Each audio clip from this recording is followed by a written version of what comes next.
বা যেহেতু তোমরা এডুকেশনে কাজ করো যে আমার তো পড়তে বসা উচিত কিন্তু আমার পড়তে মন চায় না, ভেরি কমন। আসলে কি হ্যাঁ, আমার চিন্তা আমাকে বলতেছে যে তুমি পড়লে তুমি ভালো কিছু করবা, মানে এখন তোমার পড়ার টাইম।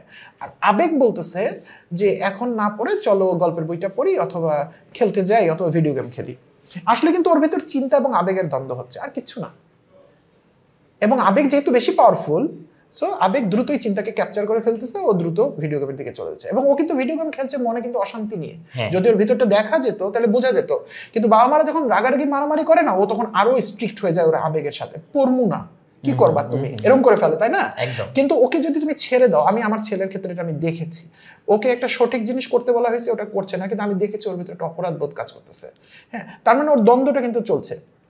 ভেরি কমন দেখবা আমরা অনেক কষ্টে জিমে ভর্তি হই অথবা ট্রেডমিল কিনে নিয়ে আসি না, তারপর কিছু দিনের মধ্যে আমরা আর এটা করি না, নামাজের ওয়াক্ত চলে যায়, আমরা ভাবি একটু পরে পড়বো। আসলে কি ওখানে কিন্তু আসলে চিন্তার সাথে শরীরের দ্বন্দ্ব তৈরি হয়।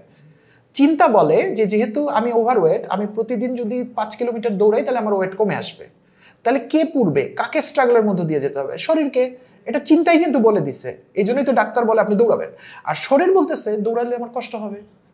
এই দ্বন্দ্ব শুরু হয়ে গেল এবং কিছুক্ষণের মধ্যে শরীর উইন করে। কারণ আমরা বেশিরভাগ লোক যারা গভীরভাবে জিনিসটা বুঝি না, আমরা শরীরের দাসত্বটা আমরা আগে গ্রহণ করি, কারণ আমরা শরীর দ্বারা তো অবসেসড। আজকে আমরা যা কিছু করি ভালো এবং মন্দ, বেশিরভাগ মন্দ কাজ কিন্তু শরীরের জন্য করি আমরা।